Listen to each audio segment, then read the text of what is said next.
인간의 행위는 공리적 행위,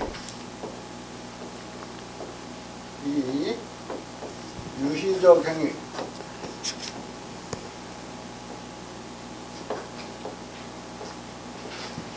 공리적인 행위는 이익을 추구해요. 이익 또는 이익으로 인하여 얻는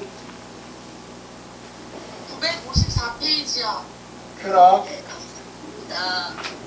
기쁨, 같은 말이야. 쾌락이나 기쁨. 유의적 행위는 재미를 추구한다. 유의적 행위는 재미가 없으면 안 해요. 재미가 있으려고 하는 거니까.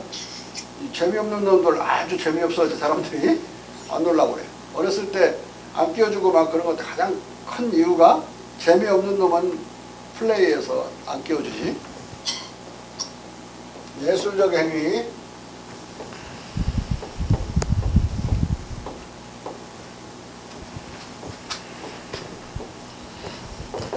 예술적 행위 또는 미학적 행위라고도 해도 되는데 말이 어려우니까 참 내가 안 쓰는 거고, 여기는 아름다움을 추구한다.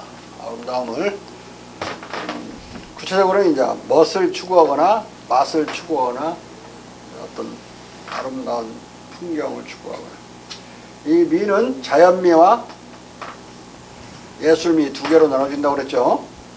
자연미는 공감이 없어도 되지만 예술미는 공감이 있어야만, 공감적인 미감이 있어야만 알 수 있는 거예요.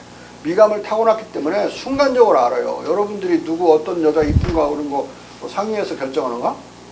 그냥 한 번에 그냥 한 100명을 봐도 이쁜 여자 한 30명 딱 알아버렸죠. 우리 여학생들은 한눈에 그냥 어떤 놈이 훈남인지 금방 알아버리지. 1000명이 있어도 금방 알아요. 이게 감각이기 때문에 판단 감각이라 미적 판단 감각이야. 배울 필요가 없어. 타고날 때부터. 네 번째는 도덕적 행위라고 그랬죠.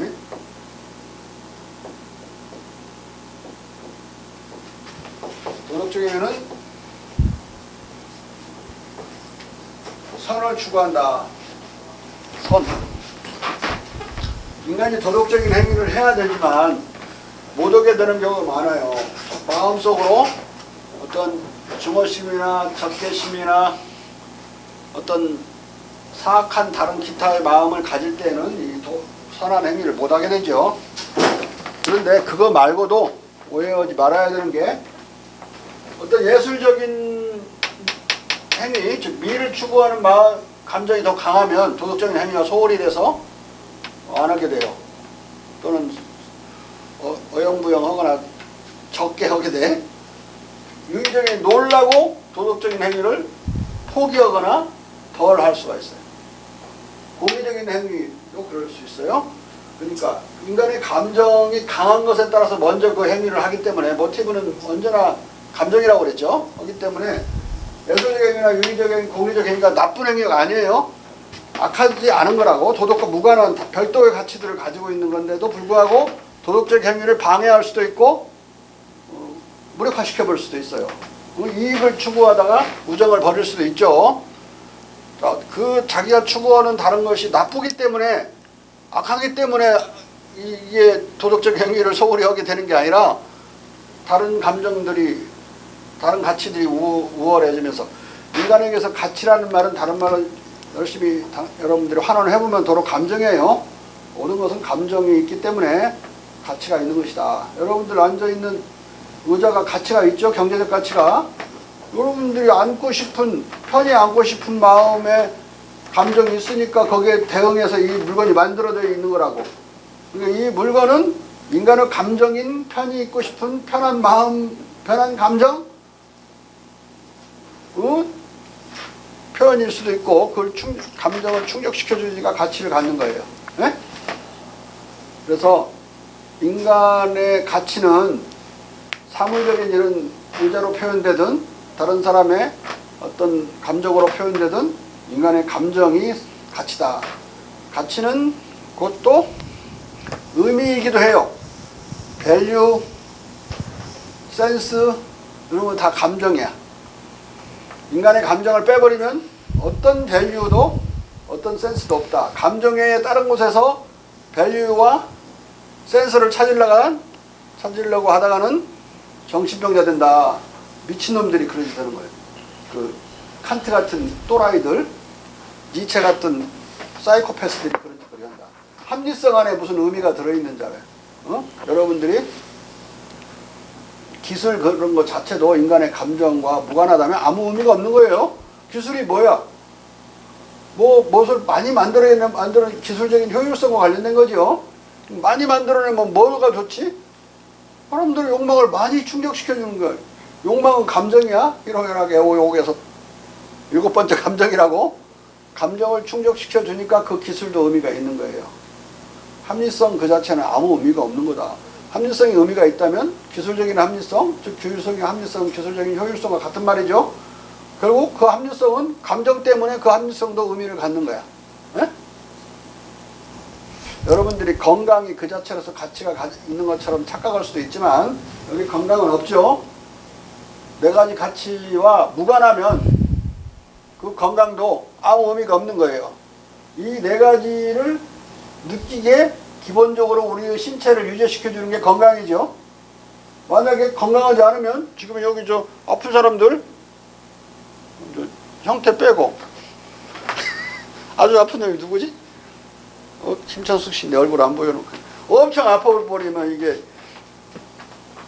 무슨 이익이 있든 재미가 있든 못 느껴. 응? 아름다운 거 자기 낳고 봐야지 아름다운지. 아무리 미를 추구하는 미스 코리아라도 아프면 콧물 나고 멋나고 다른 사람 앞에 안 쓰려고 할 뿐이지 아무렇게나 하고 있다고. 미를 추구할 여유가 없는 거지. 응? 살고 봐야 되는 말인데. 건강은 그래서 모든 이 정상적인 감정을 추구할 수 있도록 해주는 신체적인 기반이라 이것이 건강이야. 그래서 이 감정과 관련해서 의미가 있는 거예요. 건강도. 여러분들이 아무리 신면을 타고 나서도 아프면 그 신면도 귀찮아진다. 자, 그러면 인간의 체조, 등산, 재건체조, 수영 이런 것은 다 건강을 증진시키려고 있는 거죠. 그런 운동의 엑서사이즈의 의미는 결국은 건강을 위해서, 건강은 다시 이 감정들을 정상적으로 작동하도록 뒷받침하는 거니까 체육도 의미가 있다면 인간은 감정과 관련되어 있는 거예요. 응? 자, 영어로 의미를 뜻하는 게 두 가지 단어가 있어요. 하나는 meaning이고 하나는 sense야. meaning은 뭐냐면 A means B 그러면 A는 B를 뜻한다 이렇게 번역하죠. 만약에 그 말은 A와 B가 같다는 이야기인데 A는 B와 같으면 A는 A다. 그러면 A는 A를 뜻한다. 그 말이랑 똑같지? 동어반복이에요. 동어반복. 토톨로지. 사실 미닝이라는 말은 우리가 추구하고 있는 의미와 아무 관계없는 거야. 그냥 문법상의 is를 대신해 주는 거니까. 우리가 추구하는 의미는 영어로 sense라고 그런다. sense.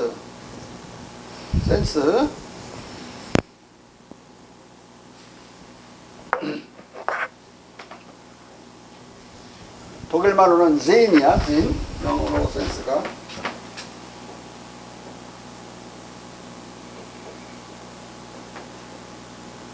Sinn. sense는 동사로도 쓰고 독일말도 sinnen 해서 동사로 이제 활용되는데 감각적으로 지각하는 걸 뜻하는 거예요. 센스는 감각을 뜻하고 감정을 뜻하기도 한다고 그랬죠. sense of beauty 그러면 미감이고 sense of justice 그러면 정의감이라고 그랬는데 그런 경우는 감정들을 뜻하고 감각을 뜻하는 건데 두 배 다. 여기서는 지금 내가 의미를 뜻하는 말. 자, 영어에서는 더욱 의미가 감정이라는 것이 분명하죠. 단어 하나로. 센스라는 말로. 응? 그지? 의미론, 세미오토닉스니 뭐니 그 개떡 같은 서양 의미론들이 많은데 아무 의미도 아니에요. 무의미 토톨로지컬한 걸 다 써놓고 그러더라고. 내가 다 감정과 공감을 해석하기라는 내 책에서 다 부정해버렸어. 개떡 같은 소리라고. 응? 인간의 감정을 떠나서는 일체 센스, 의미가 없는 거예요. 의미 있고 가치고, 가치 있고 의미고, 그런데 감정을 떠날 수 있는 거예요. 뭐 경제적인 가치라고 하더라도 모조리 다 인간의 감정과 관련된 것이다. 하나의 감정은 아니지만 다양한 감정과 관련되어 있는 것이야. 우리는 쾌락을 금방 느낄 수 있는 감각을 가지고 태어났고, 욕망충청의 경우는 늘 그걸 느낄 수 있죠. 재미는 재미를 느낄 수 있는 재미 감각을 가지고 태어났어요. 쾌락 감각을 가지고 태어났고, 재미 감각을 가지고 태어났고, 미감을 가지고 태어났다. 어? 여기서 지금 우리가 다루고 있는 도덕 감각을 가지고 선악을 금방 알아요. 어떤 행위를, 눈앞에서 하는 행위를 0.01초 사이에 그게 도덕적인 행위인지 부도덕한 행위인지를 알아요. 네? 기분 싹 나쁘죠. 어떤 놈이 새끼가 눈을 꺼나보네. 눈 안 깔아? 눈 하나 갖고 금방 알아. 태도가 불량하네 이놈의 자식. 처음에 잘못 봤을 수 있으니까 일단 유보할 수는 있어. 근데 이제 그건 점잖은 사회에서 약간 유보하는 거지만, 깡패들 사이에서는 유보 안 하죠. 이 새끼 봐라 한 대 까놓고 시작하는. 얼마나 빠른 속도로 그게 부도덕하거나 에티켓이 어긋난 걸 아느냐. 0.01초 차이야. 그 격차로 알아버려. 응? 그러니까 다른 합리주의적 도덕 이론을 만들어낼 필요가 없어요. 그런 그 칸트가 말하는 그 소설인지 개소리인지 모르는 그런 견파성을 할 필요가 없다고 인간은 그렇게 타고나 있기 때문에 두 가지의 도덕 이유를 그가 말했다고 그랬죠. 하나는 너의 행위의 준칙이 보편화될 수 있는지를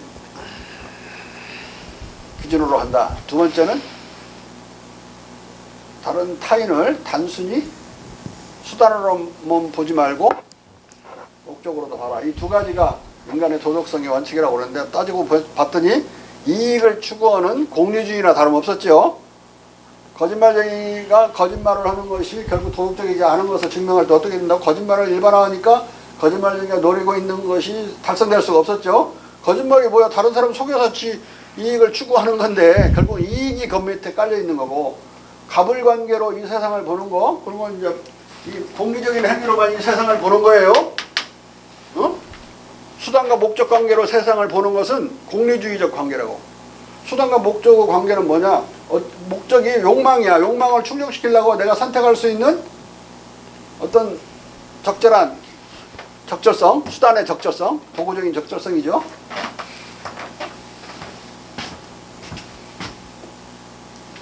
공리적인 행위는 그래서 하브마스 말을 들으면 도구적인 행위, 다른 하나는 전략적인 행위, 이 두 개로 나눌 수 있어요. 이게 막스 베버는 이제 목적, 합리적 행위라고도 했어요. 그러나 같은 말이야. 내 것은 더 쉬운 말이지. 목적, 합리적은 어떤 목적을 이루는 데 있어서 어떤 수단의 합리성, 적합성을 말하는 거예요. 이 두 가지로 나눠진다. 도구적인 행위는 사람과 어떤 사물과의 관계에서 어떤 도구를 선택하느냐가 이 도구적인 행위의 합리성을 또는 효율성을 좌지우지하는 거야. 전략적인 행위는 상대방이 사물이 아니라 똑같이 사람인 경우 서로 어떤 도구를 선택하는 게 아니라 전략을 선택하게 되죠. 어떤 전략을 서로 선택해서 누가 이기는 건지, 뭐 협상을 해서 협상에서 이기든 전쟁을 해서 이기든 어떤 이기는 승패 또는 성패, 이게 중요한 문제예요. 공리적인 행위에서는. 그러니까 결국은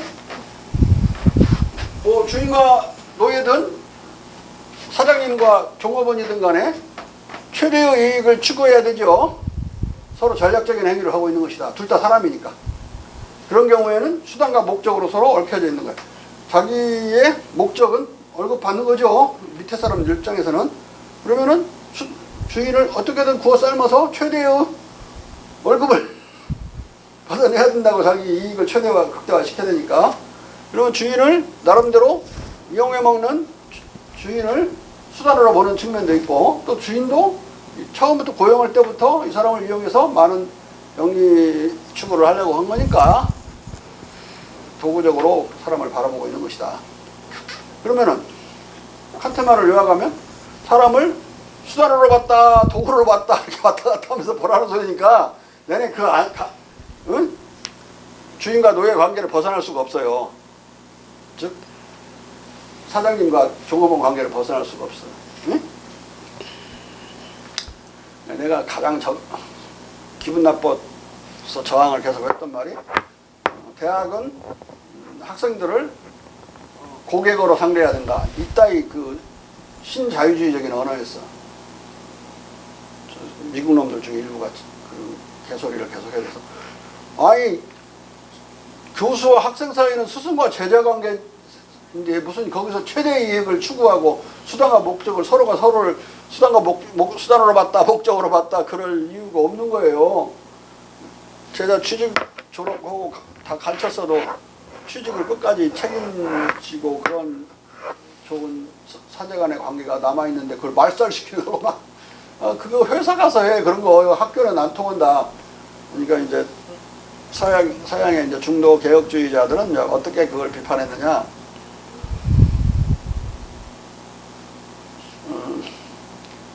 마켓 이코노미 오케이. 그렇지만 마켓 소사이티 노 땡큐. 이렇게 정리를 했어요. 그게 경제를 하는 영역에서는 시장 경제, 뭐 고객과 무슨 뭐 판매자 간의 관계처럼 하는 거 최대로 그렇게 해야 되지만은 그렇지 않은 나머지 사회 영역에서 뭐 학교니 종교니 기타 뭐 예술가들은 사회니 또는 동창회니 또는 친구들끼리 모여 있는 무슨 동아리니 이런 데서 다 그냥 시장 관계처럼 한다. 그럼 그거 해체돼 버리죠. 우정을 위해서 친목 모임 개를 하는데 거기서 최대 이익을 추구해버리면 그 다른 회사나 똑같으면 모일 이유가 없어. 서로 정을 나누려고 모인 건데 정이 하나도 안 느껴지고 이익만 느껴지는 거니까. 자, 이 네 가지 행위에 적용되지 않는 인간의 행위는 거의 없어요. 거의 없다고 내가 거의를 붙이는 건 적용되지 않는 것도 있어요. 어떤 것이 있을 수 있느냐. 독일말로는 프로베 한들롱, 그러니까 탐험적 행위. 네? 탐험적 행위는 여기 안 들어있어요. 탐험은 일단 어디에도 안 들어가. 탐험은 뭘 목적을 하는데 목적이 뭔지 몰라. 하다 보면 찾는 거라고.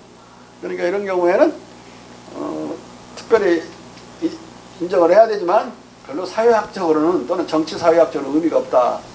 우리가 정치학 또는 사회학에서 중시하는 건 네 가지 행위다. 다른 학자들은 달리 분류했지만 말도 안 되는 거니까 내가 소개는 여기서 안 했어요. 왜냐하면 가치합리적 행위, 목적합리적 행위, 전통적 행위라고 막스웰번에 나눴어요. 아는 사람 알 거야. 하버마스는 저걸 다른 건 다 똑같고 목적합리적 행위를 도구적 행위와 전략적 행위 두 개로 나눈 거밖에 없어요. 그리고 하버마스는 이제 여기서 전통적인 서양놈들이 이 재미하고 미를 구분을 못해요.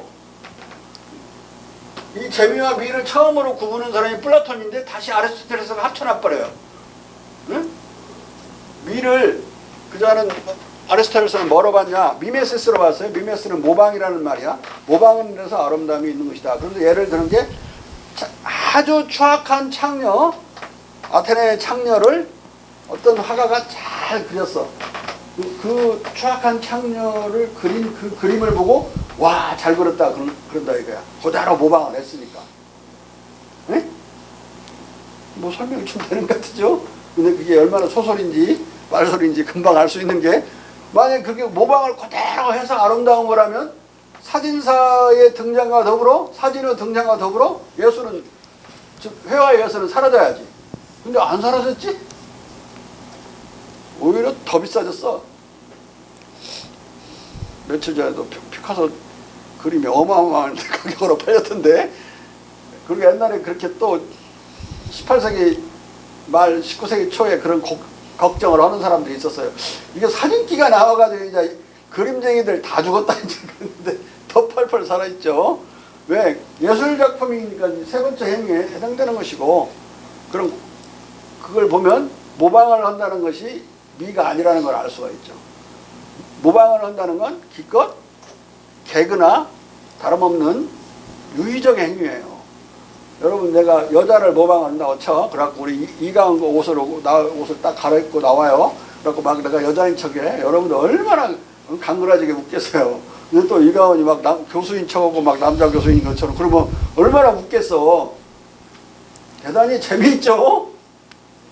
그렇지만 하나도 아름답지는 않아. 근데 이게 그걸 구분하려고 플라톤은 애를 썼는데 니체나 이런 자들은 재미와 미를 구분하지 못하고 구분하려는 그 논변들, 플라톤의 논변들을 예술 탄압한 걸로 오해를 해요. 근데 꼭 그렇게 오해를 해서 막 글을 막 쓰고 씨부렁대도 서양놈들 하나가 플라톤 하나를 제대로 이해를 못해가지고 니체가 틀린 것인지를 몰라. 단 한 명도 내가 내 논문이든 책에서 니체의 오류를, 미학적 오류를 적발해내는 놈을 내가 못 봤어요. 어떤 철학자 아도로나 아니라 무슨 해겔 같은 자들도.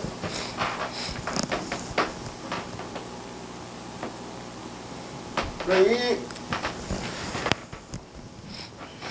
부분은 다른 학자들에 의해서 엉터리로 되는 이유가 이제 유의와 예술을 구분을 못해가지고 이 아름다움과 재미를 하우마스는 이제 연출적 행위라는 개념을 가지고 예술도 설명하려고 그러고 유의도 설명하려고 그래요. 그걸 합쳐버린 거죠. 그렇게 되면. 내 이 구분의 가장 탁월한 점은 유의와 예술적인 행위를 구분한 점이에요. 재미와 미를 구분한 거라고.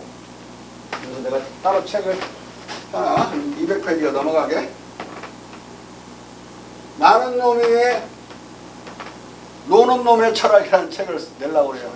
네? 노는 놈 얼마나 중요해. 인간이 살아가는 데서 재미없으면 자살한다고.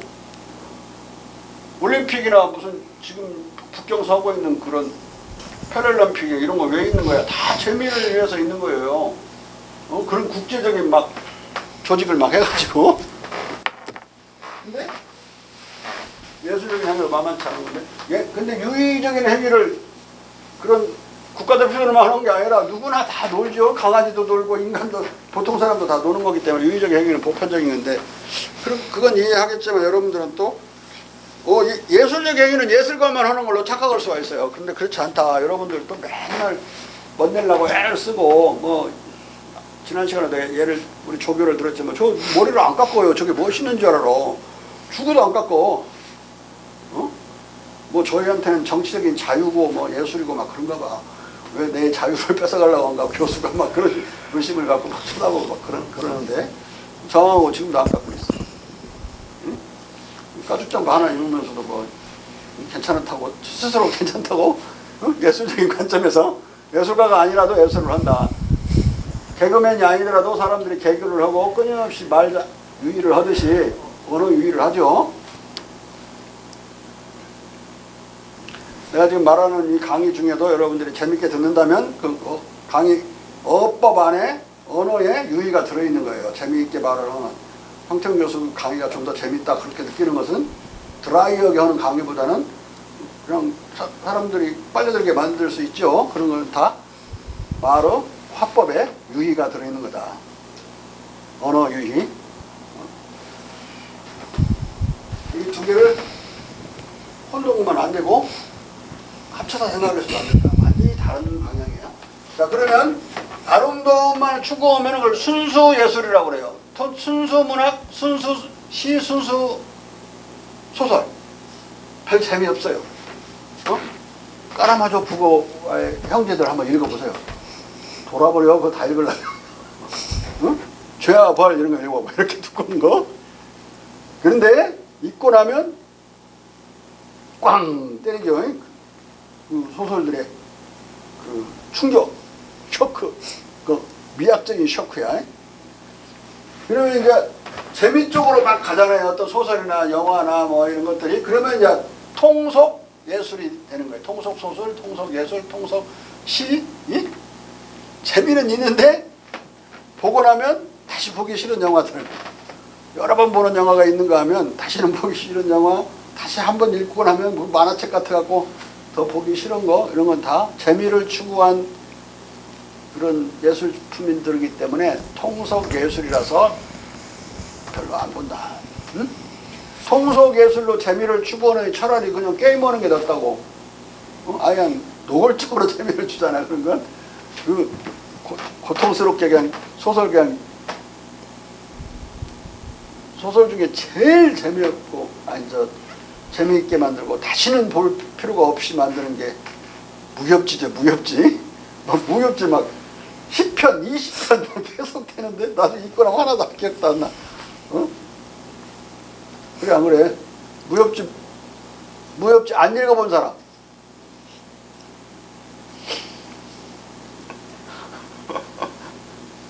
군협지도 안 읽었어?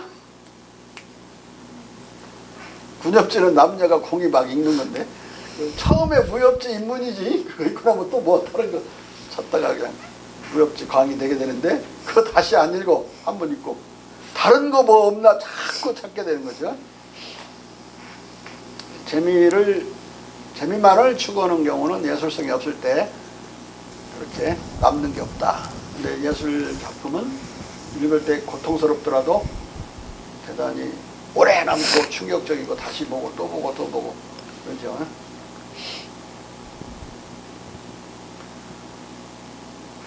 가곡은 이제 거의 미학적인 의미가 강하기 때문에 가곡은 처음에 들으면 별 충격적이지 않지만은 계속 들으면 들을수록 맛이 나고 또 듣고 계속 들어도 괜찮아요. 근데 우리가 아는 대중가요는 처음에 아주 멋들어진데 한 10번 정도 들으면 듣기 싫어가지고 몇 년 지나야 한번 듣고 그러죠.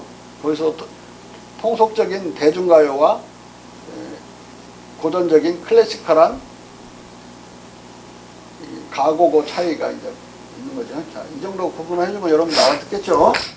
이 네 개가 막스 베버의 분류도 능가할 수 있고 하버마스의 분류도 능가할 수 있는 한편의 분류다. 인간의 행위의 95%를 다 포괄할 수 있어요. 자, 그리고 도덕적인 행위를 왜 못하게 되는가도 이걸로 다 설명할 수 있어요. 이쪽으로 많이 기울어질 수가 있죠. 잘 못하고 일반적으로 대중들은 공리적 행위와 유의적인 행위에 거의 몰빵하는 경우 많아요. 그리고 잘해봤자 이제 예술적인 자기 돈 벌면 멋있는 옷 사거나 멋있는 차 그리고 멋있는 골프채 이런 거 사갖고 뽐내고 다니는 거 그런 정도 예술적인 행위를 하는 거지. 여기까지 올라오면 이제 그래서 공자님이 인이예지는 대덕이라고 그래서 대덕. 소덕은 도덕적인 행위지만 거의 공리적인 행위를 뒷받침해주는 경우가 많아요. 자, 공동이익을 추구하면 또는 상호주의, 뮤처리즘, 상호주의는 도덕적으로 좋게 느끼는데 그건 소덕이야. 이익을 결국은 증진시켜주는 거잖아요. 공리적인 행위에 부속적인 어떤 인간의 도덕적 뒷받침이기 때문에 그런 게 아니라 대덕은 인이예지야. 인이예지는 이해는 다 하고 누구나 다 느끼지만 하기 어려워요. 이유는 그런 능력이 없어서가 아니라 보통 대중들은 이 세 가지 1, 2, 3에 많이 몰빵하고 집중력으로 대체로는 1번에 그리고 조금 여유 있으면 2번에 조금 더 돈 좀 벌면 3번 그러고 그냥 여기에 거의 몰빵하는 경우가 많아서 이걸 도덕적인 행위 4번을 하기 어려워요. 그래서 공자가 인이예지는 군자만이 할 수 있다고 그랬어요. 1, 2, 3번을 희생하더라도 할 수 있는 사람은 수없는 자기 성찰과 자기 자신의 어떤 윤리적인 트레이닝을 통해서야 가능한 거죠. 여러분들이 근데 그렇게 마음만 먹고 맨날 무슨 마약 어쩌고 저쩌고 그런 영화나 보고 그냥 조폭들 노는 영화만 보고 막 그러면 사람 타락하는 거예요. 자기 감각이 모르는 사이에 도덕적인 예민성을 상실해 버린다고. 그리고 오늘날도 성부도덕에 대해서 성적 부도덕에 대해서 그걸 못 느끼는 경우에는 성인지 감수성이 떨어진다고 그러죠. 대법원에서만 냈던 용어인데 성인지 감수성을 높이려면 교육을 막 시키죠. 교육 프로그램이 있지 정부에서 나와 있는. 그래서 교수들도 이제 내 조교가 다 클릭해서 그런 거지만 프로젝트 땄더라도 프로젝트 찾아 먹으려면 그 클릭하고 들어서 그 프로그램 지나가야 또 다음 전전에서 자기가 딴 돈도 먹을 수 있게 이렇게 해놨어요. 그러니까 그 성인지 감수성을 높이기 위한 교육 프로그램이 그 안에 들어있는 거예요. 나온 지는 한 7, 8년밖에 안 됐지만은 자, 왜 군자가 어려운지 알겠죠? 다른 여러 가지 가치들이 같이 공존하고 있고 동시에 다 추구하기가 어려워서 그런 것이고 사람이 나빠서 군자가 아닌 게 아니라고 소인이라고 해서 나쁜 사람이 아니다. 아니 이 미를 추구한다고 나쁜 사람이야? 재미를 추구한다고 나쁜 사람? 도덕적으로 아무런 그런 판단의 대상이 아니에요. 이런 것들은 그 자체 독립적인 가치를 가지고 있는 거라고 환원되지도 않아요. 플라톤이 열심히 구분했듯이 재미는 미로 환원되거나 미가 재미로 환원되거나 그러지 않아요. 그런 태완의 법칙은 없다. 어? 그리고 혼동할 수는 있어도 재미가 미로 바뀌고 미가 재미로 바뀌고 그런 거 없어요. 또는 선하고 아름다움을 혼동한 사람은 있어도 선이 미가 되고 미가 선이 되지 않아요. 아무리 예쁜 여자도 악녀가 될 수도 있는 거예요. 그리고 악녀로 태어날 수도 있고 그러면 그 여자의 얼굴은 몸매는 더 악하게 보여요. 도덕적인 관점에서 보면 얼굴이 예쁜 여자가 막 그 시어머니도 독살해서 죽이고 그 보험금 타먹고 막 그런 걸 알아봐. 어? 그 여자 이쁘면 이쁠수록 더 나쁜 년처럼 보여지는 거야. 남자도 마찬가지야. 뒤집어도. 그지? 환원되지 않는다. 이쁘면 봐주는 게 아니라 근데 농담으로 많이 해도 이쁘면 다 끝난다고. 이쁘면 다 끝나요? 남자들 잘 보라고. 이것들이 장가갈 때 막 연애질하고 그럴 때는 이쁜 여자 엄청 추구해요. 근데 장가갈 때는 덜 이뻐도 같이 잘 지낼 수 있는 카인드한 여자를. 영어로는 그런 동정심이 많은 사람, 이런 사람을 카인드하다고 그래요. 우리는 그냥 친절하다는 말을 번역하는데 그런 뜻이 아니라 공자의 인에 더 가까운 말이야. 어? 인애로운 사람을 택한다. 근데 전 세계 4만 5천 명 가까이를 조사를 했어요. 미국에서 사회학자들이. 전 세계 공동체는 똑같았어. 자기 배우자를 선택하는데 덜 이쁘더라도 이 미학적 가치가 좀 떨어지더라도 도덕적 가치가 높은 배우자를 선택했다. 남녀 관계 똑같이. 여자도 그랬고 남자도 그랬어요. 다만 첫 번째 가치는 카인드니스였고 두 번째, 세 번째 가치는 남녀가 바뀌는 경우가 많았어요. 뭐 능력이 있고 막 이런 걸로. 어? 가령 남자들은 여자가 능력이 많은 것을 세 번째에 둬요. 어? 그 첫 번째는 다 둘이 똑같지만 여자는 능력 있는 걸 두 번째로 준다고. 남자가 자기 배우자가 능력이 있어야 돼. 이거 안 그런가? 어? 엄청나게 착한데 무능해. 이거 아주 고민하게 만들죠. 굶어 죽일까봐. 첫 번째, 카인드니스를 1위로 친 것은 전 세계 모든 공동체에서 남녀가 공통됐다. 이게 그러니까 가장 고상한 가치라는 건 뭐 논란의 여지가 없는 거죠. 사이코패스 4% 빼고 논란의 여지가 없는 거라. 954페이지부터 시작하겠습니다. 네.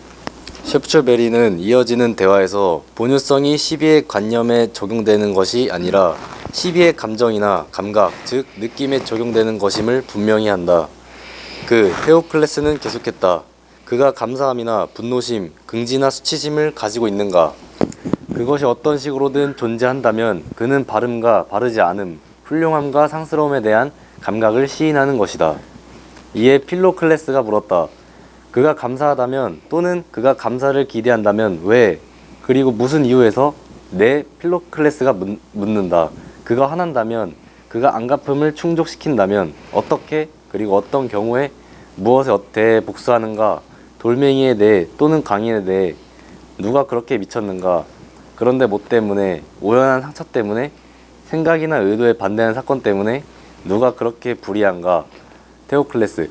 그러므로 바름과 바르지 않음이 테오클레스 테오는 신이라니까 신학을 추구하는 자일 가능성이 크고 필로클레스 필로는 사랑이란 뜻이죠. 그러니까 이 도덕 감정을 추구하는 자기를 뜻하려고 이렇게 이름을 이렇게 붙여놓은 거예요. 자. 그러므로 바름과 바르지 않음이 존재하는 것이다. 그리고 이것에는 분노나 화가 근거한 본성적 짐작과 예감이 속한다. 만인에게 본성적인 잘못의 감각과 이 잘못을 어떻게든 수출하려는 욕구만 빼고 그 밖에 무엇이 인류의 가장 사악한 자들로 하여금 종종 다른 모든 관심보다도 심지어 생명 자체보다도 복수의 관심을 선호하게 만들 것인가? 이것은 그들 자신을 위해서가 아니다. 왜냐하면 자신들의 존재까지도 그것에 희생시키기 때문이다. 그것도 가상적 잘못에 대한 증오심에서, 그리고 심지어 불의한 인간들 안에서도 이런 사례에 의해 생명사랑 자체를 초월하는 것이 입증되는 그 어떤 정의 사랑에서 그렇다. 자, 어떤 사람들은 도덕적인 행위를 하는 것도 결국 자기가 이익을 보려고 하는 것이다 라고 해서 결국 공리적 행위로 환원시키려고 하는 사람들이 있어요. 우리 평범한 사람들 안에도.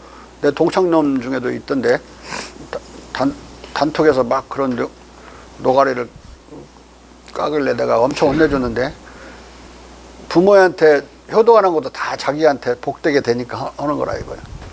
그래서 내가 한참 뭐 했더니 계속 대들더라고. 네 부모가 벽에다가 똥 치려고 계속 살면 너 계속 효도할래? 뭐 그 부모가 너한테 무슨 얘기 있냐? 어? 그 도덕적인 의무감에서 하는 것이지, 그게 뭐 이익을 얻으려고 또는 이익을 극대화시키려고 하는 거 아니죠. 그런 행위를. 여기서 지금 그 말이에요. 자기가 자기 생명까지도 버려야 되는 경우 있어요. 도덕적인 행위를 하려면. 목숨을 내놓고 군대를 갔다 오고 그런 게 뭔데. 조그마한 생명의 위협에 있다면 우리가 군대를 가는 경우 아니고는 절대로 하지 않죠.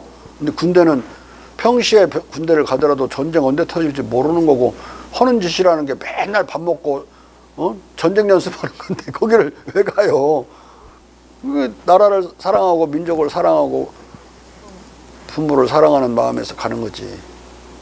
어거지로 끌려간 사람도 있겠지만 그 어거지로 끌려간 사람이 거기서 탄력 않고 버티는 거 뭐겠어. 다른 그런 명분이 있으니까 버티는 거지. 예? 어떤 놈도 군대 어거지로 가서 그러면은 전쟁터에 넣어가지고 곧 죽을 대로 돌격 앞으로 그랬더니 죽을 것 같으니까 안 가고 그냥 버티고 뒤돌아갖고 자기 소대장 쏘아 죽이는 그런 놈이 있냐고. 아무리 억지로 끌려갔지만 소대장 쏘아 죽이고 총살당하는 거다고 가서 적우고 싸우다가 죽는 거고, 죽음의 가치가 천양지차요. 정반대라고.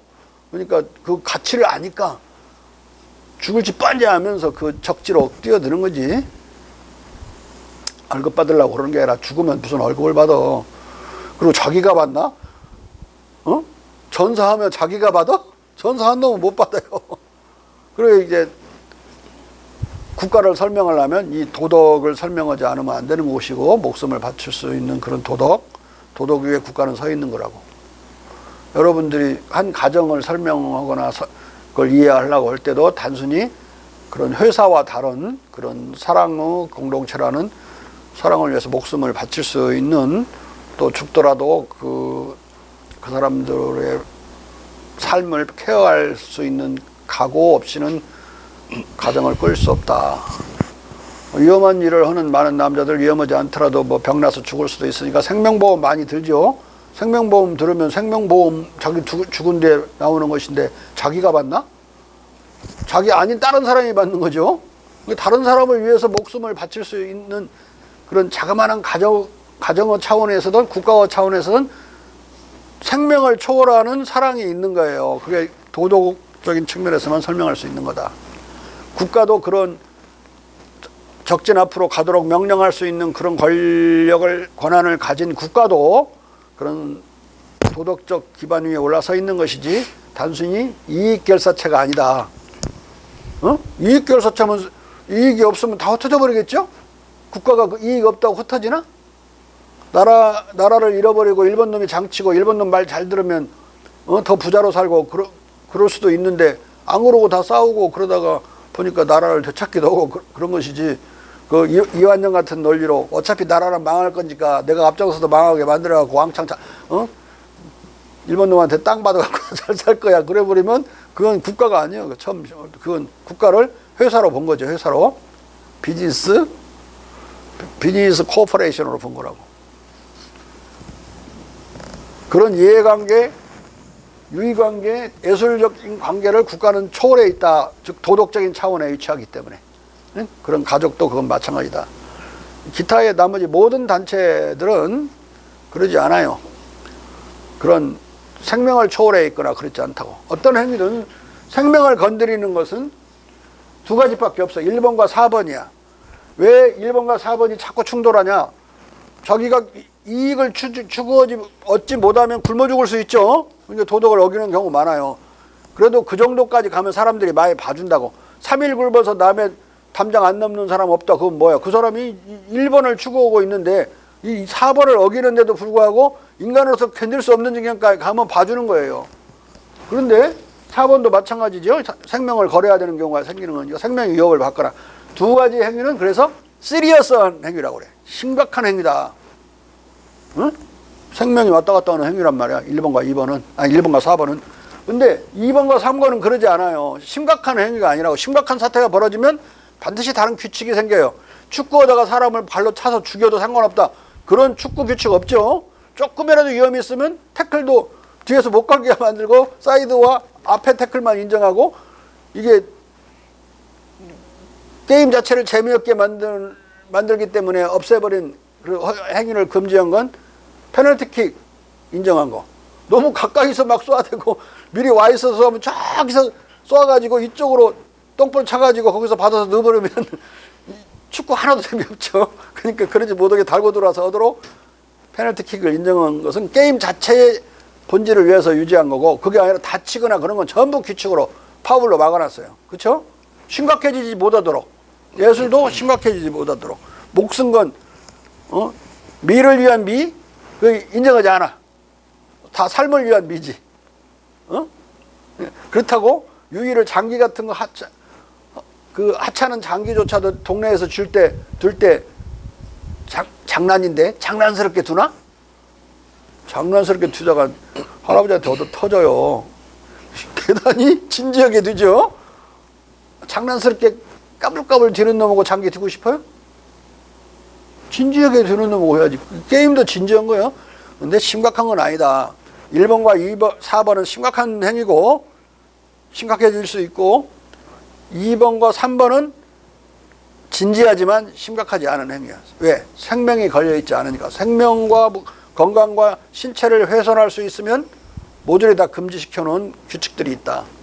응? 시리어스니스와 어니스트 구분할 줄 알겠죠? 어니스트는 진지하다는 뜻이고 시리어스는 심각한 거예요. 인간의 행위는 진지한 행위와 심각한 행위로 구성되는데, 심각한 행위는 1번과 4번이고 진지한 행위는 2번과 3번이다. 자, 제사 지내는데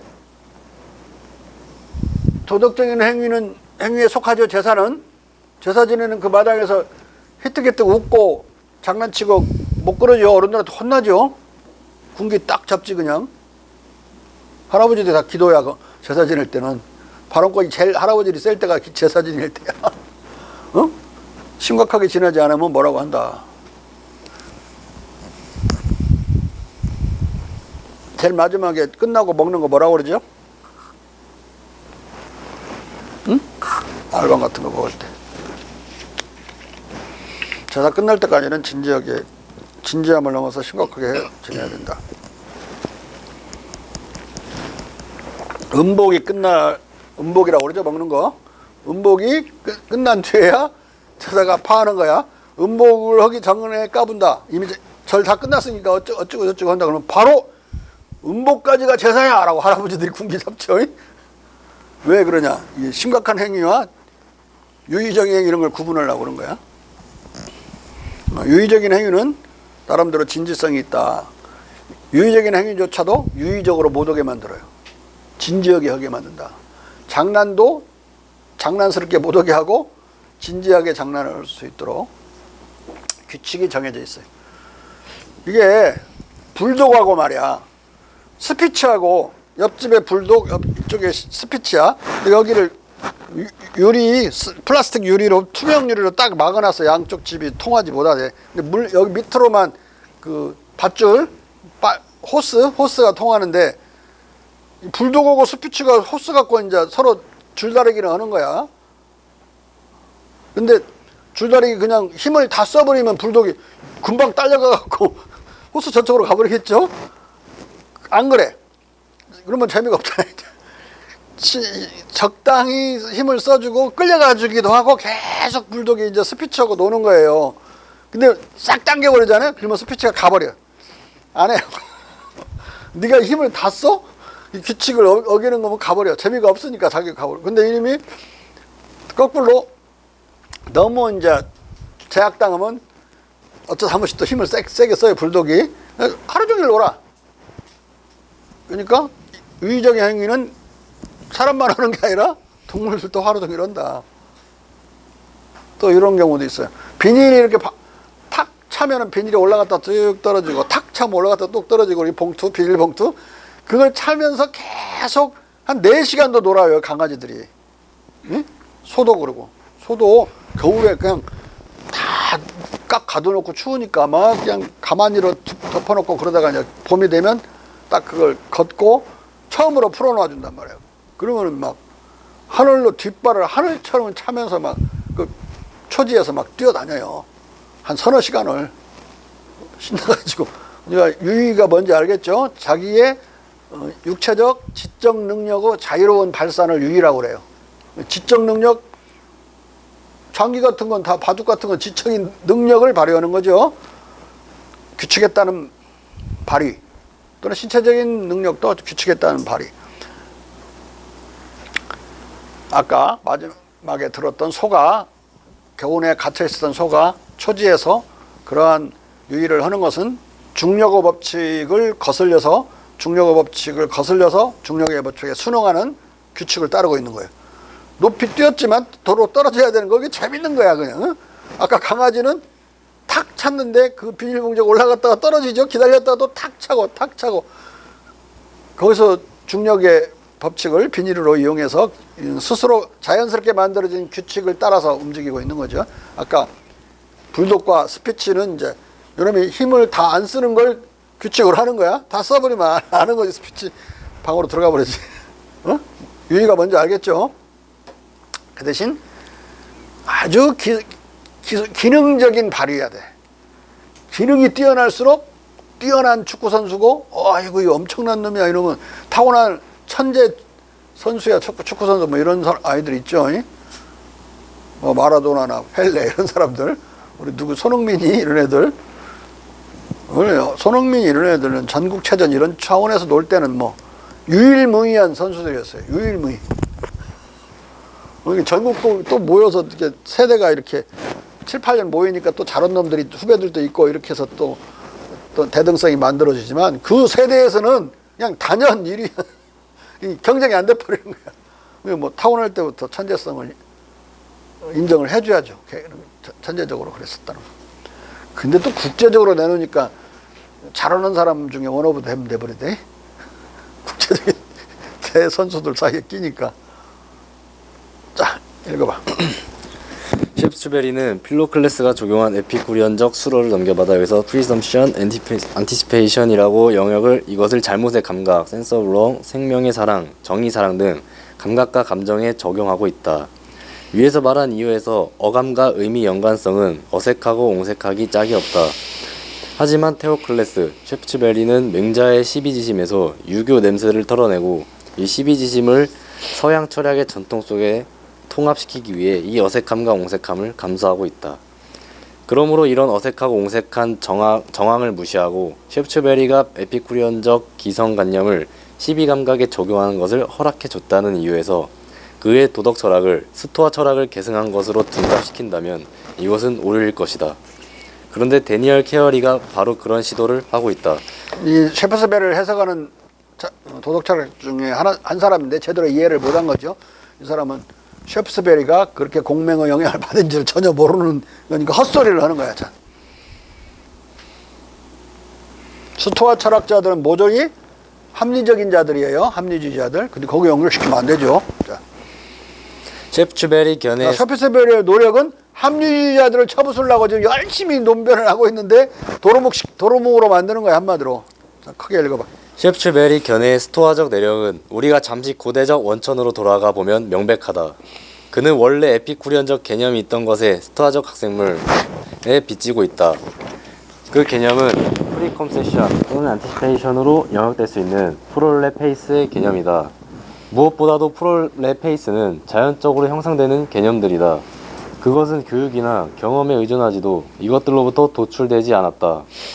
에픽테토스는 프롤레페이스는 만인에게 공통된 것이고 이 프롤레페이스는 저 프롤레페이스와 충돌하지 않는다. 우리들 중에 누가 선이 이롭고 선택될 어떤 것이라고 그리고 모든 사정에서 우리가 선을 차고 추구해야 한다고 생각지 않겠는가. 이어서 데니얼 케어리는 프롤레페이스를 심지어 본유관념과도 연결시킨다. 프롤레페이스와 본유관념의 연결은 그의 입장을 지지해달라고 르클렉의 관점을 고취하는 선까지 가는 만큼 이 노트에서 명백해진다. 르클렉은 아이디에스 이나티스를 언급할 뿐만 아니라 그리스어의 등가족수로 엠피톤 엔노이안 이식된 생각, 뿌리박은 개념을 사용하고 했다. 이것도 역시 교육 없이 획득되는 본성적 덕성 개념을 가리키는 한 구절이었다.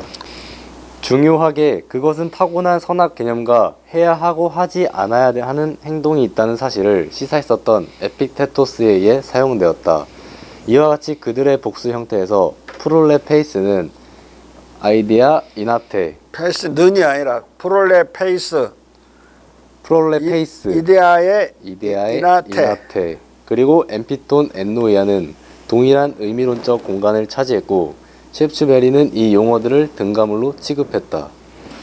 우리가 셰프츠베리를 정밀하게 해석하면 그의 입장은 본유적 감각과 감정만 인정하고 본유관념은 부정한다. 이것은 앞서 인용한 그의 편집글을 다시 인용하자면 그가 이렇게 선명하게 갈파하고 있기 때문이다. 문제는 인간은 타고날 때부터 가지고 나오는 지식은 없어요. 그렇지만 타고날 때부터 가지고 나온 감각과 감정은 있다고. 응? 지식까지, 즉 관념까지 가지고 나왔다고 생각하면 합리주의자가 되어버리는 거야.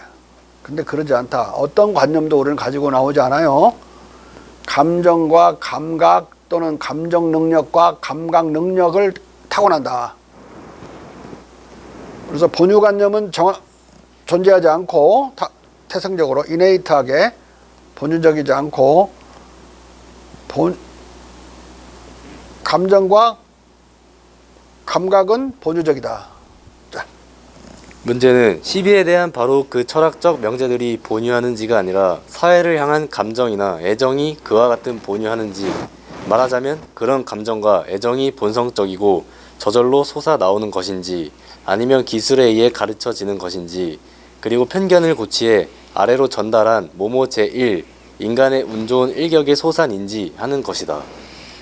셰프츠베리는 여기서 분명히 본유하는 것은 관념이나 명제가 아니라 감정과 애정이라고 못 봤고, 사회를 향한 감정이나 애정의 본유를 이 감정과 애정이 본성적이고 저절로 솟아나오는 것으로 풀이하고 있다. 자, 관념도 지식이고 명제도 다 지식이죠. 이 지식은 본유하는 것이 아니라 이 말이에요. 예? 그런데 이것은 사단지심, 도덕 감정이 불이 타오르기 시작하고 샘이 솟구치기 시작하는 것과 같다고 부연한 맹자의 표현과 상통한다. 분명히 맹자를 읽은 거예요. 예? 안 그러면 이게 표현이 같을 수가 없죠. 저절로 솟아나오는 것인지 이런 말, 샘이 솟듯이 이런 말도 샘이 솟구치기 하는 거 이건 맹자 말인데 비슷한 말을 쓰고 있죠. 마치 안 읽은 맹자 안 읽은 것처럼 하려고 애를 쓰고 있는 거예요 지금. 자, 근데 어쩔 수 없이 들키고 마는 거죠. 맹자를 아는 사람들한테는. 예? 여러분들한테는 안 들켜. 맹자를 모르잖아. 알아? 자. 철학적 명제는 이성적 사유가 만든 관념이다. 셰프츠베리의 입장은 사회적 감정과 애정의 관념이 본유한다는 말이 아니라 사회적 감정이나 애정 자체가 본유한다는 것이다. 그가 로크를 맹비판한 것은 로크가 감각적 인상과 사유적 관념을 구별하지 못한 채 어리석은 부모가 목욕물과 함께 아기까지 버리듯이 무분별하게도 도덕 감정과 도덕 감각들의 본유 심상들 인네이트 이미지까지도 몽땅 폐기해버렸기 때문이다. 자, 이네이트 이미지는 여러분들이 이제 이미지는 심상이라는 말인데 가령 빨갛다 이런 건 다 심상이에요. 또 슬프다. 슬프는 감정적이죠. 빨갛다는 감각적인데 이런 것들은 다 인간이 타고난 심상이야. 공자님 말대로 제천성상 심상은 하늘이 만드는 것이다. 천성적으로 타고났다 이 말이야. 근데 지식이나 이것에 관한 빨간색에 관한 지식이나 슬픔에 대한 지식은 관념인데 그건 타고나지 않았다 이 말이야. 자.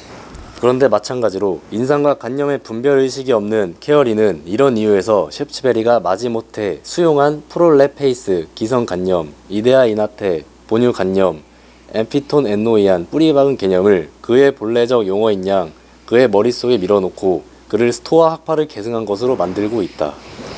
그러나 12감각은 관념이 아니라 감각일 뿐이다. 따라서 이런 프롤레페이스, 이데아의 이나타에, 엠피톤 엔노이안 등의 관념이나 개념과 등치될 수 없다. 또한 이 모든 수로의 원천인 프롤레페이스는 12감각처럼 본유적, 생득적인 것이 아니다. 에피쿠로스의 말을 들어보자. 그는 전범에서 진리의 척도는 우리의 감각과 프롤레페이스와 감정이다 고 언명한다. 라에르티오스는 프롤레페이스를 다음과 같이 설명한다. 에피쿠리언들이 말하는 프롤레페이스는 우리 안에 축적된 이해, 우리 안에 축적된 바른 의견 또는 바른 관념, 즉 보편적 개념, 카톨리켄 노에신을 뜻한다. 카톨릭이라는 말 있죠. 우리가 구교를 카톨릭이라고 그래. 카톨릭도 보편성이라는 뜻이야. 그 라틴어로 카톨리켄이 유니버셜이라는 말과 같은 말이거든요. 자. 그것은 가령 이러저러한 사물은 사람이다 는 식으로 종종 현시되는 외부 대상의 기억, 해상이다. 왜냐하면 사람이라는 낱말이 발음되자마자 우리는 감각들의 사전 작용에 의해 보유하게 된 프롤레페이스에 의해 사람의 모습을 지각하기 때문이다. 그렇다면 이와 같이 온갖 어휘들이 우리 안에서 일깨우는 첫 번째 관념은 바른 것이다. 실로 우리는 우리가 추적하고 있는 것을 미리 알지 않았다면 이것을 탐색할 수 없을 것이다.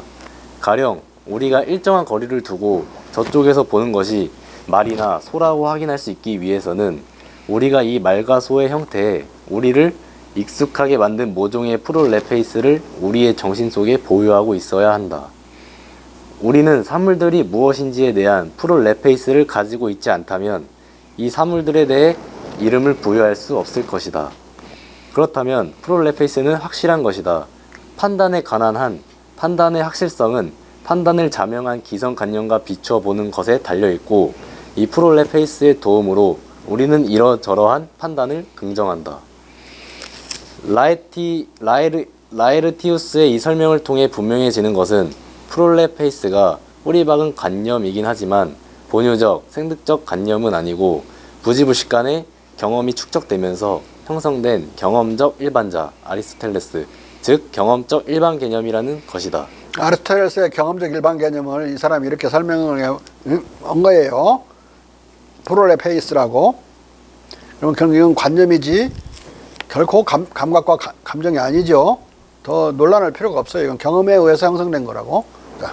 그러므로 프롤레페이스는 예감적 상상, anticipating fancy, 선관념, preconceptions, 선감지, presensation 등으로 번역되어서는 아니 되고 기성감념으로 번역되어야 옳은 것이다. 동시에 에픽테토스의 타고난 선악 개념, 이데아의 이나타에, 에피톤 엔노이안 등 프롤레페이스의 스토아적 각색물들은 다 허황된 조작 개념들인 셈이다. 이런 까닭에서인지 몰라도 셰프츠베리는 실명으로 출간된 그의 최후의 저작, 덕성 또는 공덕에 관한 탐구에서 프롤레페이스를 비롯해 그 어떤 스토아적 각색 개념들을 단 한 번도 쓰지 않고 있다. 다른 논의에서는 이걸 자꾸 논하고 그러고 있는데 자기의 본 저작에서는 싸그리 제거해버린 거예요. 괜히 헷갈리게 하지 않으려고. 자. 따라서 셰프츠베리의 12감각을 프롤레페이스, 기성관념의 일종으로 이해하는 것은 이중적 의미에서 그릇된 것이다. 왜냐하면 12감각은 관념이 아니라 감각이고 경험적인 것이 아니라 생득적이기 때문이다. 이런 까닭에 셰프츠베리의 본유적 12감각 개념을 스토아적 정통성으로 밀어놓고 이 개념의 극동적 유래를 말소하려는 케어리의 시도는 설득력이 전무하다고 결론 지어야 할 것이다. 다시 덕성 또는 공덕에 관한 탐구에 대한 논의로 돌아오면 12감각은 인간에게 본성적이기 때문에 이 감각이 타락하지 않는 한 인간의 덕성 원리로서 언제나 유력하게 살아있다. 셰프츠베리는 일단 덕성의 본성을 도덕적 시비 대상들에 대한 합리적 파조물의 그 어떤 합리적 피조물의 그 어떤 반응 성향이나 비례적 감정에 있는 상태로 이해한다. 합리적 피조물은 인간을 말하는 거예요. 합리적 조물주는 신을 말하고 피조물, 신이 만든 그 수동적인 존재는 인간을 가리키는 거니까. 그러므로 그는 첫 번째, 본성적이고 정확한 시비 감각을 빼앗는 것. 두 번째, 그릇된 시비 감각을 창출하는 것. 세 번째, 상반된 감정으로 하여금 바른 시비 감각을 대립시켜 저지하는 경우를 제외하면 인간에게서 자, 첫 번째 거 보세요. 본성적이고 정확한 시비 감각을 빼앗는다.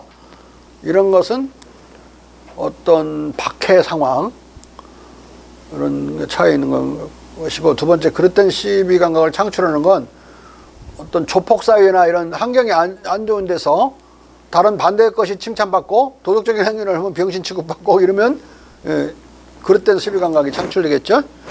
세 번째는 상반된 감정으로 하여금 아까 여기서 1, 2, 3번으로 4번을 대립시켜 쾌락, 재미, 미로, 선을 무력화시키거나 약화시킬 수 있죠. 그런 경우라고. 자. 네, 세 번째를 제외하면 인간에게서 아무것도 도저히 덕성의 원리를 배제하거나 이 원리를 무효로 만들 수 없다고 말한다. 다른 한편으로 시비 감각을 상당한 정도로 함양하고 촉진하거나 이 감각을 순수하고 타락하지 않은 채로 보존하는 것, 또는 이럴 때 다른 감정들을 정복해 이 원리에 굴복시킴으로써 이 원칙에 순종하도록 만드는 것만이 덕성 원리를 지원하거나 진척시킬 수 있다. 시비 자, 감각. 이 말은 덕성 원리를 지원하거나 진척시키다. 이 말은 도덕적 교육이 가능하다는 이야기예요. 이? 촉진하거나 이걸 지원할 수 있으니까 앞에서 반대로 해석되는 거죠. 그릇된 시비 감각을 창출하는 것과 반대로 바른 시비 감각을 촉진할 수도 있는 거니까 나쁜 타락한 교육으로 떨어질 수도 있고 우리가 타고난 것을 더 강화시켜 줄 수도 있는 거죠. 왜 이 말을 하느냐? 소크라테스하고 플라톤은 다른 건 몰라도 도덕 철학 문제에서 완전히 파탄에 이르러요. 둘이 백날 논쟁한 것이 뭐냐면 도덕은 교육시킬 수 있는 건지 아닌지 그걸로 논쟁해요. 도덕적인 놈은 타고나는 건가? 원래부터 착한 놈이 있고 어떤 놈은 원래부터 악하고.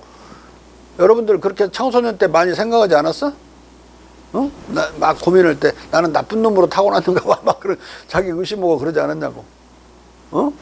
그건 청소년 때 생각이고 사람들은 내가 말했듯이 94%는 적어도 92%는 선하게 타고났다. 근데 여기 지금 셰프스베리의 생각에는 사이코패스가 빠져 있어요. 공맹은 그 포함시켜서 생각하는데 공맹 철학의 핵심을 한마디로 요약하면 사이코패스가 권력을 잡지 못하게 만드는 거예요. 불인자가 국가 정상에 올라가지 못하게 만드는 거예요. 올라가면 어떻게? 혁명을 하도록 만든 거야. 역성혁명을. 알겠죠? 공명 철학은 아주 간단한 거다. 사실 따지면. 인자. 자기가 모르는 사람이든 아는 사람이든 일반적인 사람을 사람을 사랑할 수 있는 사람이 권력을 잡도록 만든 거야. 정의로운 자도 아니고 사랑할 수 있는 자. 그러면은 동정심이 많은 자고 백성이 굶주리고 고통받을 때 같이 울고 고통스러워하고 같이 굶을 수 있는 사람이에요. 에? 박근혜처럼 세월호에 사람들이 왕창 죽었는데 뭐가 있는지도 모르고 나와서 왜 저 못 구하냐고 그런 소리 하고 있다가 7시간 만에 나와서 세월호 항구에 찾아가 갖고 땅을 치고 통곡을 해도 부족한 마당에 악어의 눈물 한 방울 흘려고 와갖고 결국 1년 반 뒤에 탄핵당했어요. 다른 나라도 마찬가지겠지만 중국이나 한국같이 유교적으로 교육되고 그런 유교적인 생활 문화가 남아있는 데서는 백성의 고통에 대해서 말로 표현하지 않더라도 행동으로 표현을 하지 않으면 행동으로 표현하는 걸 더 진실되게 생각하죠. 말로는 슬프다고 그러고 하나도 안 슬플 수 있는 사람이 많으니까. 그러지 않으면 그건 타도 대상이다. 바로 타도해버렸지? 박근혜가 크게 잘못한 거 있어요? 박정희보다 잘못했어? 전두환보다 잘못했어? 땅치고 안 울어서 타도해버린 거예요. 그냥 잘 알아야 돼, 한국 정치를. 지금도 그럴 수 있어요.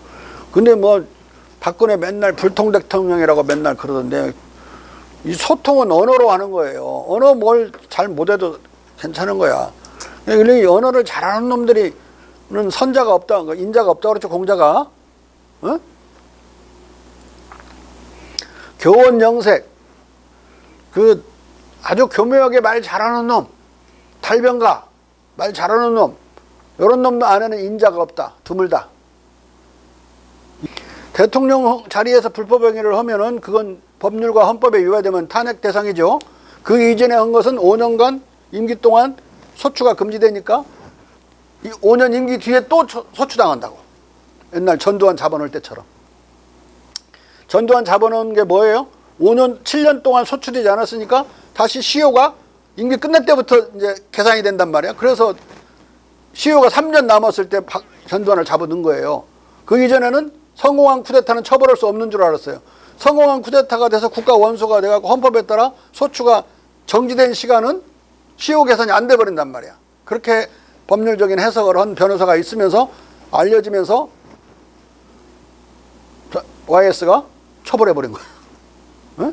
그러면서 전 세계에 쿠데타가, 군사 쿠데타가 사라졌어요. 왜? 쿠데타를 해가지고 성공하면 처벌 안 받는 줄 알았더니 한국에서 세계사적 사건이 난 거야. 성공한 쿠데타도 처벌해버린, 그것도 대통령을 한 명도 아니고 두 놈을 처벌하는 상황이 벌어지면서 아프리카 어디에서도 군사 쿠데타가 사라졌어요.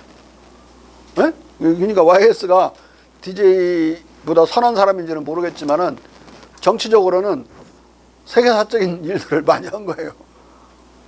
금융실명제도 막 하루아침에 해버리고 막. 어? 만약 거꾸로 DJ복을 하고 그랬으면 못했을 거예요. 뭐 DJ는 돌다리도 두드려보고 안 건너버리죠. 근데 거꾸로 YS를 IMF 뒤에 대통령 뽑아놨으면 아무도 못 해버려요. 경제는 망치는데 경제 발음도 못하잖아요. 갱제라고 하는데 관광 발음도 못해. 제주도를 국제 강간어 도시로 만들겠다고 하는 사람이 무슨 망해버린 경제를 살리냐고. 그건 DJ만이 할 수 있고 그 하나를 없애버리고 그런 성공한 쿠데타를 처벌해버리고 금융실명제를 그냥 전광석화처럼 도입하고 막 뭐 중앙청을 뭐 옮기는 이 해체하느니 팍파하느니 아니 하느니 막 논쟁을 하고 가치가 있느니 그런데 갑자기 논쟁하고 있는데 중앙청 폭파해버렸어요. 논쟁거리가 없었는데 여러분들은 그 중앙청 지금 못 보고 있는 거야. 안 그러면 중앙청 계속 보고 지나다녀야 돼. 지금도 YS는 전광석화처럼 논쟁 중에 있는 대상을 없애버렸어요. 지금 아무도 시비 못 걸어. 어디다 지금 조그만하게 갔다가 복원해놨죠. 축소해가지고. 안 그러면 일본 놈들 와갖고 계속 관광하면서 자기들 식민지 시대에 세워놓은 거는데 지금도 사용 중이라고 소소리 개소리 말소리를 계속 했을 거야. 깨끗이 청소하는 건 그 다음에 강했고 DJ는 아주 끈질기게 그 하는 경제개혁 어렵잖아요. 경제개혁이 뭐 대부분 실패하죠. 경제개혁이 혁명보다 더 어려운 게 개혁인데 그것도 경제개혁 진짜 어려운 거야. 이 정도 서로 역할을 분담해서 맡아서 우리 국민들이 지금까지 이제 행복하게 살 수 있었던 거죠. 물론 1, 2, 3 이런 거 다 좋은 거예요. 나쁜 거 아니라고. 도덕도 좋은 거지만 크게 말해서 좋은 거야. 좋은 것과 나쁜 걸로 따지면 분명히 구분되는 거죠.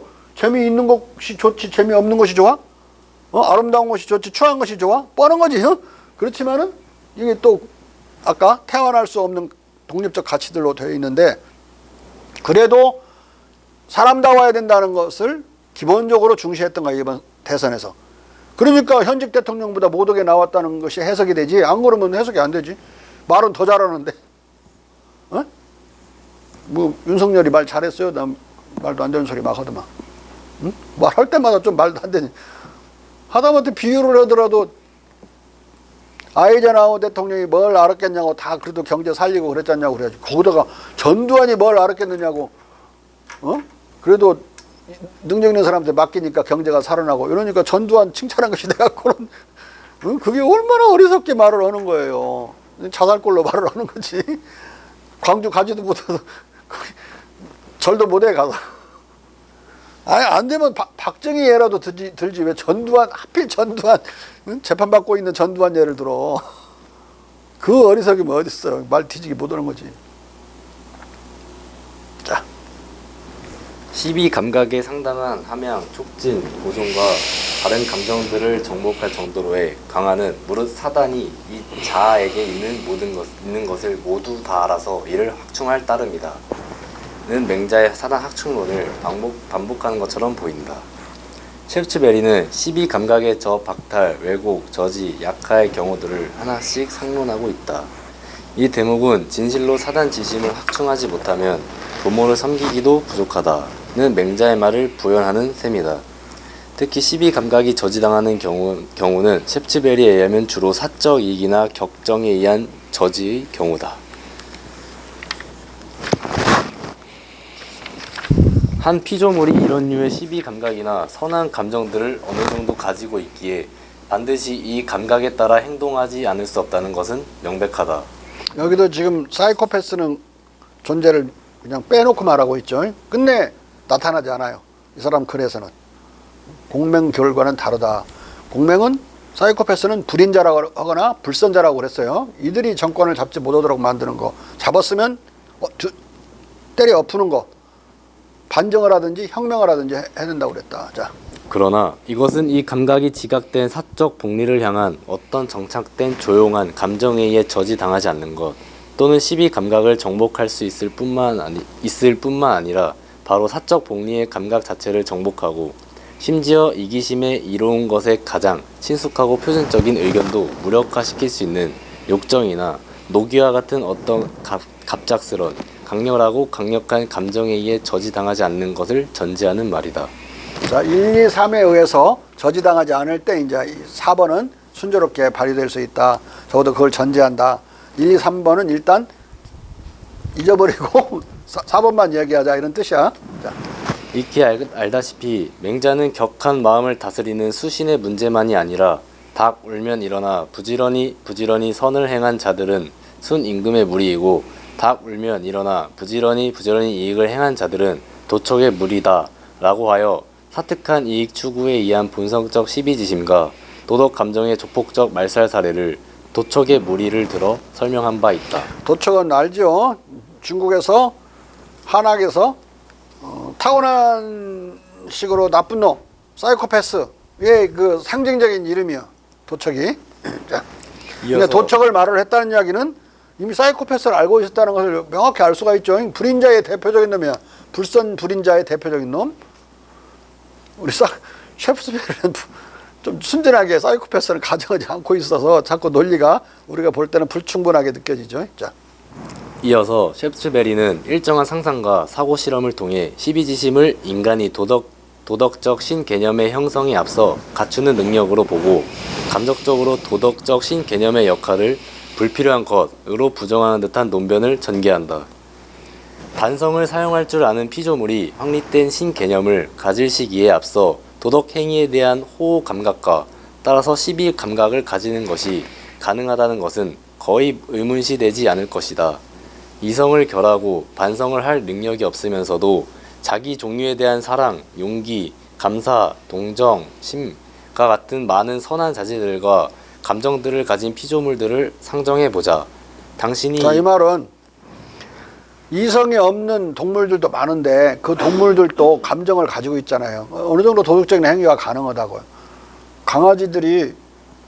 강아지가 말이야 돌고래만 또 머리가 나빠요. 쥐가 쥐 얼굴을 못 알아보니까. 거울에 비치면 전지 몰라 강아지들은. 근데 돌고래는 알아요. 코끼리도 알고 원숭이들도 알아요. 근데 개는 몰라. 아주 낯설어 하거나 저를 보고 막 짖어.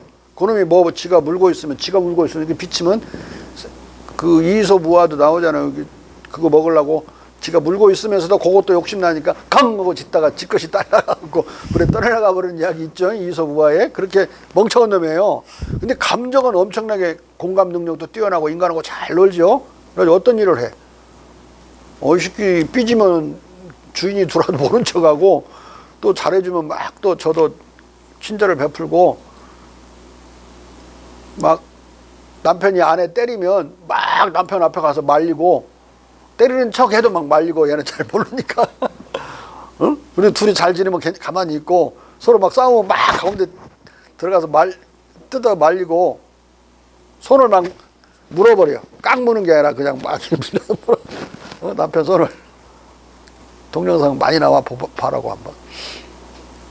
그렇게 미안한지 알고 뭔가 나쁜 거 먹지 말란 거 먹었으면 저쪽 구석에 숨어갖고 안 나오고 있고, 도덕심이 있는 거예요, 이 강아지가. 아주 상당히 확실하게. 그걸 상정해보자 이거야. 감정만 있는 경우를. 자. 당신이 이 피조물에게 반성 능력을 부여한다면 이 피조물이 동시에 감사, 친절, 동정심을 가하게 평가하고 사회적 감정의 표시나 표현을 좋아하고 이것보다 더 친화적인 어떤 것도 이것과 반대되는 것보다 더 가증스러운 어떤 것도 생각하지 않을 것이라는 것은 확실하다. 그리고 이것은 덕성의 능력을 갖춘 것이고 시비 감각을 갖춘 것이다. 그러므로 어떤 심각한 종교 사상에 입문한 적이 없는 곳에서 종교에 입문한 적이 없는 방식으로 살아왔지만 정직성과 가치의 품성 면에서 결코 그들 사이에서 아주 다르지 않은 사람들을 우리가 경험에 의해 알고 있는 것처럼 어떤 피조물이 신이라는 주제에 관한 어떤 명백하거나. 자, 여기까지. 우리가 종교를 안 믿는데 종교가 사람을 도덕적으로 만들어준다는 게 기독교의 교리예요. 근데 부정하고 있는 거야. 기독교 교리, 종교적 교리, 어떤 종교적 교리도 모르는 그런 땅에서 사람들이 아주 더 도덕적으로 살고 있다는 걸 우리 경험에 의해서 알고 있는데, 그건 지금 중국을 말하는 거야. 그 종교를 안 믿고 기독교도 안 믿는데 선하게 더 선하게 더 도덕적으로 살고 있는 땅을 경험으로 알고 있어. 그걸 끌어들여는 것은 이미 큰 싸움을 벌리려고 그러는 거야. 기독교를 안 믿어도 선한 백성 생활이 가능하다는 거, 국가가 가능하다는 거, 이 말을 하려고 그러는 거야. 이걸 만약에 기독교인이 그 당시에 읽으면 어떻게 되겠어요? 못 읽게 만들지, 이 책을. 그래서 거의 분소 당하는 지경까지, 분소 당하진 않았는데 자, 경멸의 증오와 경멸의 서적으로 잘 나가죠, 이 책이. 자, 주제에 관한 어떤 명백하거나 적극적인 개념을 이러저런 식으로 가질 수 있는 시기에 앞서 이 피조물은 시비 감각이나 시비 이해를 가진 것으로, 그리고 상이한 정도로 덕성과 악덕을 보유한 것으로 상정할 수 있다. 자, 우리가 말을 살 때도 말의 덕성을 봐요. 이놈이 싸운 놈인지 주인에 대해서 순정적이고 또 자기 동료들과 안 싸우는 놈인지, 그러면 가격이 비싸요. 말 사고 팔 때 소도 그러고. 그래서 동물들도 도덕성으로 보고 가격을 우리가 쳐온 건 수천 년 된 역사예요. 그러니까 동물들에게도 도덕성이 있는데 이성이 있다는 건 인정하기 어렵죠. 지능이 있더라도 대단히 낮으니까. 그걸로 판단해서 도덕적인 행위를 하는 건 아닐 거란 말이에요. 없으니까. 그러면은 도덕성은 감정이나 감각에 들어있는 것이지 이성에 있지 않다는 것을 입증하려고 애를 쓴 거죠. 여기까지. 바보도 이해할 수 있는 논리야. 에? 그렇게 철학 몰라도 상관없이 이해할 수 있는 명쾌한 논리를 쓰고 있다. 자, 이것은 1713년경 유럽에서 기독교를 무용지물로 만들 수 있는 경천 동지할 폭탄 선언의 논변이다. 셰프츠베리는 피에르 벨처럼 종교가 오히려 도덕을 방해할 수 있는 위험들과 함께 종교적 포상의 희망이나 처벌의 공포에 부응한 사리사욕적 선행의 도덕성을 내재적으로 거의 가치 없는 것으로 부정하고, 천당의 희망과 지옥의 공포, 천당의 약속과 지옥의 협박 자체를 칸트와 정반대로 덕성이나 선에 부합되지 않는 것으로 지적하는 것을 잊지 않았다. 나아가 셰프츠베리는 피에르 벨처럼 해로운 종교와 해로운 신관념의 유신론은 무신론보다 더 나쁘다는 입장을 피력한다. 종교는 그 종류가 입증할 수 있는 것에 따라 큰 이익을 줄 수도 있고 큰 해를 줄 수도 있다. 무신론은 이런 식으로든 저런 식으로든 아무런 적극적 영향을 줄 수 없다. 왜냐하면 무신론은 간접적으로 인간이 훌륭하고 충분한 시비 감각을 상실하는 이유일 수 있을지라도 단지 무신론만으로서는 그릇된 종류의 시비 감각을 조립해낼 이유가 되지 못할 것이기 때문이다. 그릇된 시비 감각의 조립은 오직 미신과 경신에서 흔히 유래하는 경신은 경박한 믿음. 그릇된 종교나 강신적 의견만이 야기할 수 있을 뿐이다. 셰프츠베리는 종교적으로 신실한 사람이었다. 하지만 그는 이런 도전적 종교관 때문에 덕성과 공덕에 관한 탐구의 실명 출판 이후 기독교와 종교에 대한 이 비판적 견해 때문에 무신론자로 비난받는다. 무신론자 그러면 공산주의자 같은 그런, 남한에서 지금 공산주의자 그러면 명예훼손이죠. 여러 번 재판 송파 구청장이 문재인 대통령을 대통령 되기 전에 공산주의자로 막 몰아서 자기 페이스북에 쓰고 그랬어요. 그래갖고 문재인 대통령이 대통령 되고 나서 소송 걸었죠. 그래가지고 패소해가지고 엄청나게 돈 물어냈어요. 그러듯이 그 당시에 무신론자는 오늘날 빨갱이라고 하는 말이랑 똑같아. 그렇게 세게 이 책을 비난을 한 거죠. 자, 여기까지 하고 10분 쉬었다 가겠습니다.